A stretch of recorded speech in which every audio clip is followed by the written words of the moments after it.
ये कहानी एक अमीर लड़की और गरीब लड़के की प्रेम कहानी की है, जिनका प्यार बाद में एक खतरनाक मोड़ ले लेता है। तो आइए इस सीरीज का पहला एपिसोड शुरू करते हैं। कहानी एक लड़की लैरा के वॉइस ओवर के साथ शुरू होती है, जो बताती है कि वो एटॉम से कैसे मिली, उस वक्त वो कितनी उम्र के थे। हम टैम को एक बीच के पास एक डायरी में कुछ लिखते हुए देखते हैं। दरअसल उसे लिखने का शौक है और वो पोएम्स लिखता है। वो लड़की कहती है उनका मिलना बाय चांस था या किस्मत ने उन्हें मिलवाया, उसे नहीं पता। और अगर वो उस दिन उसके सामने शॉवर नहीं लेता तो शायद वो उसे नोटिस भी नहीं करती। फिर टैम अपने दोस्त मार्टिन के साथ एक रिसोर्ट में आता है। वहाँ उन्हें कारपेंटर के काम के लिए बुलाया गया है। टैम वहाँ एक लड़की को देखता है जिसका नाम लैरा है और वो अपने पेरेंट्स के साथ मॉस्को से यहाँ गर्मियों की छुट्टियों में आई है। वहीं इगोर नाम का एक आदमी भी बैठा है जो लैरा के पापा का बिजनेस पार्टनर है। काम के दौरान लैरा मशीन की आवाज से परेशान हो रही थी और उसे लकड़ियों के कटने की स्मेल आ रही थी। वो पूछती है कि ये बदबू कहाँ से आ रही है। टैम कहता है ये बदबू उससे आ रही है, वो रात भर स्मोक हाउस में था। ये सुनकर लैरा उस पर हंसने लगती है। वो दोनों एक दूसरे से अपना इंट्रोडक्शन करवाते हैं और टैम वहीं शावर लेने लगता है। रात में लैरा टैम और उसके दोस्तों के साथ हैंग आउट करती है। टैम का दोस्त उसे लर्मनटॉफ कहकर बुलाता है, जो कि एक फेमस पोएट का नाम है। उनके जाने के बाद लैरा उससे पूछती है कि तुम्हारे दोस्त ने तुम्हें लर्मनटॉफ कह के क्यों बुलाया। वो लैरा से कहता है कि अगर वो उसके साथ अच्छे से बिहेव करेगी तो उसे बाद में बताएगा कि उसके दोस्त ने उसे ऐसा क्यों कहा। फिर वो लैरा को घर ड्रॉप करता है और उसके हाथ को देखने को कहता है। लैरा पूछती है कि उसके हाथ में क्या लिखा है। टैम कहता है उसे नहीं पता, वो बस उसका हाथ पकड़ना चाहता था। वो उसे किस करने की कोशिश करता है, लेकिन लैरा उसे रोक देती है और कहती है ये सब दूसरी लड़कियों पर काम कर सकता है लेकिन मुझ पर नहीं। लैरा अंदर चली जाती है। टैम बताता है कि वो कविताएं लिखता है। लैरा पूछती है कि क्या वो उसके लिए भी कुछ लिखेगा। टैम कहता है वो ऑलरेडी उसके लिए कुछ लिख चुका है। अंदर आकर उसे इगोर मिलता है जो अभी तक काम कर रहा था। वो लैरा को उसके साथ बैठने को कहता है। लैरा कहती है वो सोने जा रही है। इगोर उसे गुड नाइट कहता है और उसे उसके नाम से बुलाने को कहता है और कहता है कि वो इतना भी बुढ़ा नहीं हुआ है। टैम घर आता है जहाँ उसके पापा ने काफी पी रखी थी।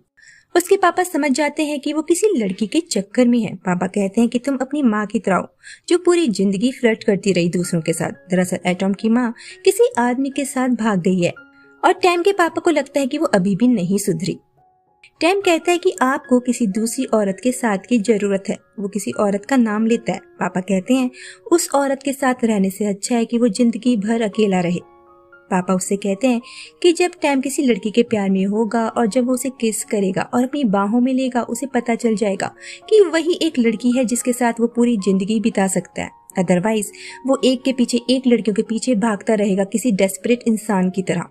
टैम पूछता है उसे कैसे पता चलेगा कि वो वही लड़की है जिसके साथ वो पूरी जिंदगी बिता सकता है। पापा कहते हैं तुम्हें पता चल जाएगा।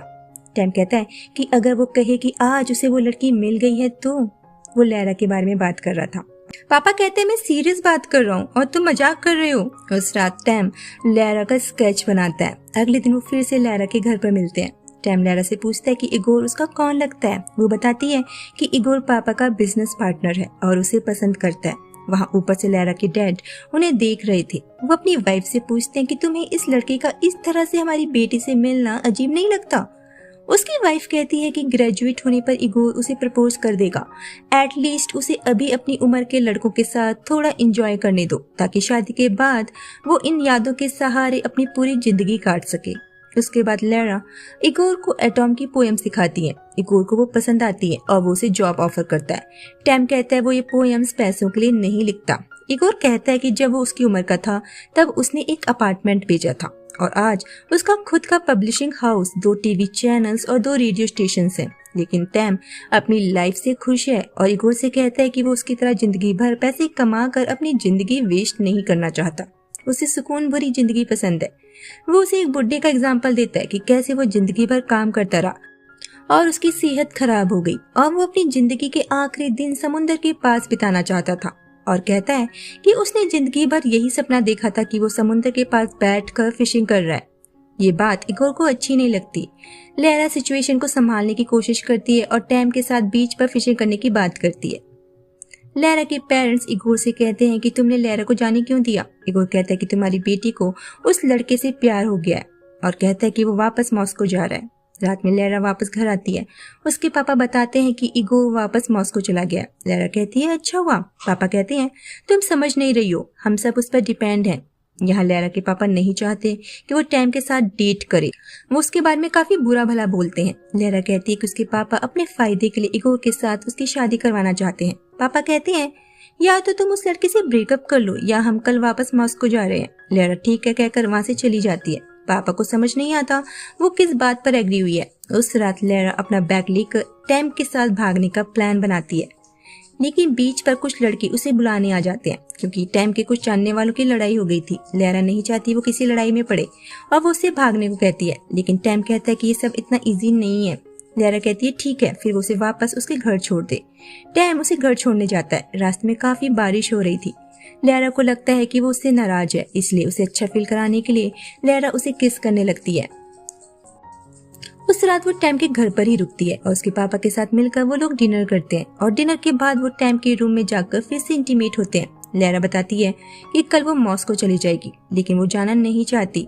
टैम कहता है कि वो उसे कॉल करता रहेगा और कभी कभी मिलने भी आएगा। अगले दिन लैरा मॉस्को के लिए निकल जाती है और एटम को बाय बाय करती है, लेकिन रास्ते में वो कार रोकने को कहती है। पापा उसकी बात नहीं सुनते तो वो कार से कूदने की धमकी देती है। पापा कहते हैं कि वो गैस स्टेशन के पास कार रोकेंगे। गैस स्टेशन के पास जब पापा अंदर जाते हैं, बाहर लैरा की मॉम उसे समझाती है कि जब वो उसकी उम्र की थी तब उसे एक लड़के पर क्रश था, लेकिन लैरा की आंटी जो अपने टाइम में बेहद खूबसूरत हुआ करती थी, उसने उस लड़के को पटा लिया। उनकी शादी हो गई और बच्चे भी, लेकिन वो लड़का गरीब था और अब उसकी आंटी भी मोटी हो गई है। वो एक छोटे से घर में रहते हैं और अब वो एक दूसरे से पहले की तरह प्यार भी नहीं करते। तुम भी जब उस लड़के से शादी कर लोगी और जब तुम प्रेग्नेंट हो जाओगी, तब जो तुम अभी उस लड़के के लिए फील करती हो वैसा तब नहीं करोगी। इसीलिए तुमने जो उस लड़के के साथ अच्छे पल बिताए हैं, उनके सहारे अपनी पूरी जिंदगी बिता सकती हो, ना कि उसके साथ गरीबी में रहकर वो सब दुख सहकर अपनी लाइफ को बर्बाद करके। जो ऐशो आराम तुम्हें इगोर दे सकता है वो टैम नहीं दे सकता। वो लैरा का ब्रेन वॉश करती है कि ये सब प्यार मोहब्बत बस तभी अच्छा लगता है जब नया नया होता है। टाइम के साथ सब बदल जाता है। शादी के बाद तुम बस टीवी के आगे बैठकर सब्जियां काटोगी और अगर आज तुम वापस उसके पास गई तो तुम उससे नफरत करने लगोगी। तुम्हारा ना यहाँ कोई फ्यूचर है ना कोई करियर। तुम खुद को यहाँ कैसे देखती हो, एक कारपेंटर की बीवी की तरह? 6 महीने बाद तुम अपना बड़ा सा पेट लेकर आंखों में आंसू लिए वापस आ जाओगी और तुम्हारी जिंदगी से प्यार जा चुका होगा। इसीलिए सबसे अच्छा यही है कि इन यादों के सहारे अपनी जिंदगी में आगे बढ़ो। मम्मी बताती है कि उन्हें भी किसी से प्यार हुआ था, लेकिन भगवान ने उसे बचा लिया। वो लैरा से डिसाइड करने को कहती है कि वो क्या चाहती है। मम्मी कहती है मैं उसे छोड़ने को नहीं कह रही, बस ब्रेक लेने के लिए कह रही हूँ। 3 महीने बीत जाते हैं। वहाँ टैम का लैरा की वजह से काम में मन नहीं लग रहा क्योंकि लैरा उसकी कॉल्स और उसके मैसेजेस का रिप्लाई नहीं कर रही। उसका दोस्त कहता है रो मत और मॉस्को जाओ। सो टैम मॉस्को पहुंच जाता है। वो लैरा के स्कूल जाता है। टैम को देखकर लैरा बिल्कुल भी खुश नहीं होती। वो दोनों कैफे जाते हैं जहाँ टैम को पता चलता है कि लैरा ने अपना फोन नंबर चेंज कर लिया है। उसे लगता है कि लैरा ने उसके साथ टाइम पास किया है। वो उससे पूछता है कि उसे उसमें क्या पसंद नहीं आया। लैरा बताती है कि मॉस्को आने के बाद वो डिप्रेशन में चली गई थी और अभी तक मेडिसिन ले रही है और वो दोनों एक दूसरे से काफी अलग है। टैम को लगता है कि वो गरीब है, इसीलिए लैरा ने उसे छोड़ दिया है। लैरा कहती है कि उसके डॉक्टर ने कहा है कि इस उम्र में ऐसे क्रश होते रहते हैं। टैम कहता है कि हम दोनों एक दूसरे से प्यार करते थे और तुम्हारा ट्रीटमेंट इसलिए चल रहा है कि तुम उसे प्यार करती हो। उसे काफी बुरा लगता है। टैम कहता है अब तुम मेरे साथ नहीं रहना चाहती, लेकिन वो अभी भी उससे प्यार करता है और बताता है कि वो मॉस्को में ही रहेगा और अगर बात पैसे की है तो वो पैसे कमा के दिखाएगा। उसे लगता है कि ये सब लैरा अपने पेरेंट्स के कहने पर कर रही है। वो अपने सारे पैसों से एक अपार्टमेंट किराए पर ले लेता है और अगले दिन इगोर के पास जॉब के लिए आता है, लेकिन इगोर उसकी पोएम से खास इम्प्रेस नहीं लगता और कहता है कि ऐसी शायरियां तो नेट पर भरी पड़ी हैं। उसे राइटर की जॉब ना देकर कोरियर की जॉब दे देता है और पूछता है कि क्या वो लैरा के लिए यहाँ आया है। टैम कहता है हाँ। रात में टैम लैरा को मिलने के लिए कहता है, लेकिन लैरा कहती है कि वो अच्छा फील नहीं कर रही, वो उससे नहीं मिल सकती। फिर हम देखते हैं कि लैरा इगोर के साथ डिनर पर आई है। वो इगोर से टैम को जॉब देने के लिए थैंक्स कहती है। इगोर कहता है उसने उसे जॉब इसलिए दी ताकि वो उस पर नजर रख सके। उसके बाद वो लैरा को रिंग देता है। लैरा उसे थैंक्स कहती है। इगोर ने उसे शादी के लिए प्रपोज किया था। टैम फिर अकेले एक कैफे में जाता है जहाँ एक लड़का स्टेज पर अपनी लिखी हुई पोएम सुना रहा था।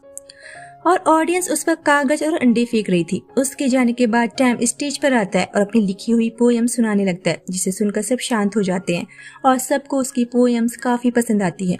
वहीं एक शख्स उसे काफी गौर से सुन रहा था। टैम वापस आता है। उसके फ्लैट के बाहर लैरा उसका वेट कर रही थी। वो कहती है कि उसने झूठ बोलना शुरू कर दिया है। वो कभी झूठ नहीं बोलती, क्योंकि जब टैम ने उसे फोन करके मिलने बुलाया था वो इगोर के साथ बैठी थी। वो टैम से दोस्त बने रहने को कहती है और बताती है आज वो एक बड़ी गलती करते करते बची है।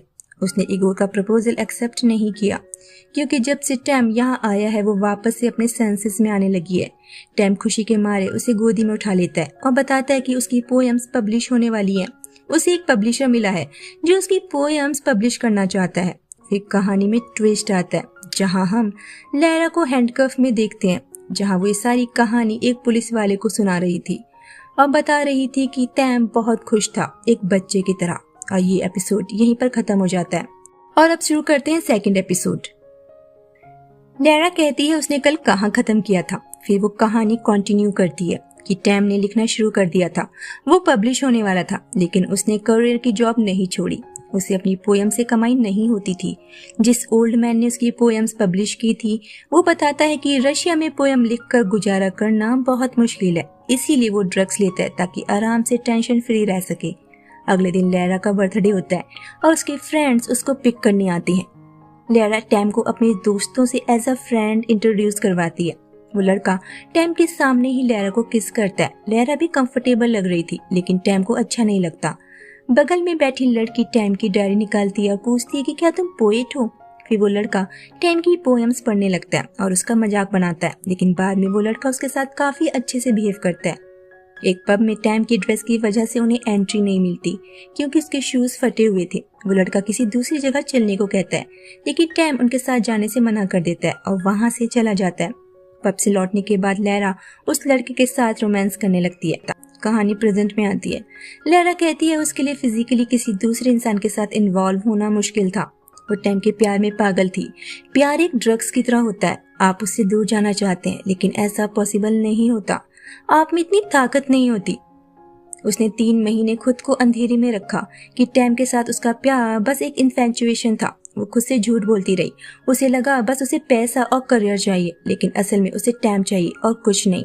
वो मेरी स्किन के अंदर तक बस चुका है। कहानी फ्लैशबैक में जाती है और हम लैरा को टैम के साथ इंटीमेट होते हुए देखते हैं। नेक्स्ट सीन में लैरा अपने पेरेंट्स के घर छोड़कर टैम के साथ रहने के लिए सामान पैक कर रही थी, जिस वजह से उसके पेरेंट्स काफी नाराज होते हैं। लैरा की मॉम कहती है कि वो 1 महीने में उस लड़की को छोड़कर वापस आ जाएगी। लैरा टैम के घर आ जाती है। तभी टैम को इगोर का कॉल आता है और टैम का प्रमोशन हो जाता है। उसे स्टाफ रिपोर्टर की पोजीशन मिल जाती है। उसकी लिखी पोएम्स की वजह से टैम के पापा मॉस्को आते हैं, क्योंकि टैम के लिए इगोर ने पार्टी रखी थी। उसकी पहली बुक पब्लिश हो चुकी थी। पार्टी के दौरान नताशा नाम की औरत टैम के साथ फ्लर्ट करती है। नताशा डाइवोर्सी है और लैरा से पूछती है कि तुम्हें इतना हैंडसम पति कहाँ से मिला। लैरा कहती है उनकी अभी शादी नहीं हुई है। वहाँ पार्टी में टैम के पापा ज्यादा ड्रिंक कर लेते हैं और स्टेज पर चढ़कर अपनी लिखी पोएम सुनाने की कोशिश करते हैं। लोग उन्हें नीचे उतारते हैं। टैम उन्हें बाहर लेकर आता है और कहता है उन्होंने उसकी सक्सेस पार्टी बर्बाद कर दी। उसके पापा वापस चले जाते हैं। लैरा अपनी मॉम से मिलती है। उसकी मॉम बताती है उसके पापा की तबीयत ठीक नहीं है। फिर उसकी मॉम उसे थोड़े पैसे देती है और कहती है वो टैम और लैरा दोनों को उनके घर वापस आने का वेट कर रहे हैं। उन्होंने टैम को एक्सेप्ट कर लिया है और वो अभी ग्रैंडसन चाहती है। लैरा टैम से बात करती है कि उसके पेरेंट्स ने उन दोनों को एक्सेप्ट कर लिया, लेकिन टैम कहता है कि वो नहीं भूला है कि उसके पेरेंट्स ने कैसे लैरा को भूलने के लिए उसे पैसे ऑफर किए थे। लैरा बताती है कि वो दोनों ऑलरेडी उसकी मॉम के दिए हुए पैसों से सरवाइव कर रहे हैं। टैम नाराज होकर वहाँ से चला जाता है। ऑफिस में उसे एक कार की कीज डिलीवर होती है और वो बाहर जाकर देखता है तो उसकी कार कोई ले जा चुका था और उसके बदले उसको न्यू कार गिफ्ट की गई थी। नताशा ने उसे ये कार गिफ्ट की थी। नताशा उसे अपने घर बुलाती है। टैम उससे अपनी कार की कीज मांगता है। नताशा कहती है कि उसे पता था वो उसका गिफ्ट एक्सेप्ट नहीं करेगा और वो कार न्यू नहीं बल्कि रेंटल थी। वो इतनी बेवकूफ नहीं है कि बिना कुछ किए वो इतना महंगा गिफ्ट उसे दे दे। वो उसे ड्रिंक ऑफर करती है। टैम कहता है वो नहीं पीता। नताशा कहती है कि वो उस पर प्रेशर नहीं डाल रही, लेकिन अगर वो उसके साथ रिलेशन में आता है तो उसे सब कुछ देगी। टैम कहता है वो बिकाऊ नहीं है, लेकिन अगर वो दोस्ती करना चाहती है तो वो तैयार है। नताशा कहती है शुरुआत अच्छी है। घर आकर टैम लैरा के पास आता है और कहता है कि वो उसके पेरेंट्स की हेल्प लेने को तैयार है। आखिरकार वो फैमिली है। टैम उसे एक अपार्टमेंट में लेकर आता है और कहता है मैंने इसे लोन लेकर खरीदा है और सबसे खराब सिचुएशन में लैरा के पेरेंट्स उनकी मदद कर सकते हैं और अगर उन्हें उनका ग्रैंडसन मिल जाएगा तो सब ठीक हो जाएगा। टैम कहता है वो उसका विश्वास करे, वो सब उसी के लिए कर रहा है। टैम उसे शादी के लिए प्रपोज करता है। लैरा हाँ कर देती है।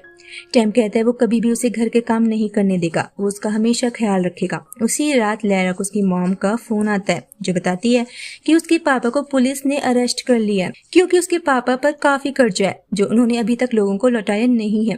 लैरा की मॉम इगोर की हेल्प लेने उसके पास जाती है। इगोर कहता है वो उनकी हेल्प नहीं कर सकता। लैरा की मॉम कहती है वो अपनी सारी प्रॉपर्टी बेचकर सारे कर्जे चुका देंगे। इगोर कहता है उनके कर्जों के आगे उनकी प्रॉपर्टी कुछ भी नहीं है।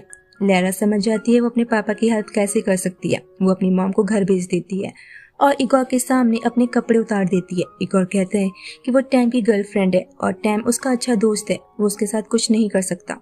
लैरा झूठ बोलती है कि उसका ब्रेकअप हो गया है। उसके बाद वो दोनों इंटीमेट होते हैं। जब टैम को ये सब पता चलता है वो लैरा के घर आता है। लैरा उसे मिलने से मना कर देती है। 1 साल बीत जाता है। टैम ड्रग्स लेने लगता है और अपनी नस काट कर सुसाइड करने की कोशिश करता है। स्टेज पर अपने दर्द भरी पोएम्स गाता है। वहीं एक लड़की उसे अप्रोच करती है जिसके साथ टैम वाइल्डली इंटीमेट होता है। रात में नताशा टैम के पास आती है और बताती है कि लैरा भी डिप्रेशन में है। टैम कहता है वो यही डिजर्व करती है। टैम नताशा को उसके रूम में आने को कहता है। नताशा कहती है वो थोड़ी जेलस टाइप की है, अगर टैम को उसके साथ कुछ करना है तो वो बस उसके साथ करेगा, बाकी लड़कियों को भूल जाएगा। वो चाहती है टैम उससे शादी कर ले, लेकिन वो कहता है वो उसे प्यार नहीं करता। नताशा कहती है लेकिन वो करती है। अगले दिन इगोर टैम के पास आता है। वो उसकी फाइनेंशियली हेल्प करना चाहता है लेकिन टैम उसको जाने को कहता है। इगोर कहता है कि शायद लैरा की वजह से उनकी दोस्ती में दरार आ गई है। टैम कहता है वो लैरा को कब का अपनी यादों से भुला चुका है। 1 साल में मुझे उसकी जैसी हजारों मिली हैं। इगोर कहता है वो भी अपने काम से ऑफ लेकर कुछ टाइम अपनी फैमिली, अपने बेटे के साथ बिताना चाहता है। उसका बेटा जो पहली वाइफ से था और अगर टैम को कुछ जरूरत है तो वो उसे कॉल कर सकता है। टैम कार में लैरा को बैठे हुए देखता है। उसके बाद लास्ट में टैम को हम नताशा के पास देखते हैं। वो उसे हक करता है। लैरा ऑफिसर को कहती है कि सब अच्छी एंडिंग डिजर्व करते हैं और ये एपिसोड यहीं पर खत्म हो जाता है। दोस्तों कल इस सीरीज के लास्ट 2 एपिसोड कंटिन्यू करेंगे, तो बेल बटन को दबाकर नोटिफिकेशन ऑन करना मत भूलिएगा। मिलते हैं नेक्स्ट एपिसोड में, तब तक अपना ख्याल रखिए।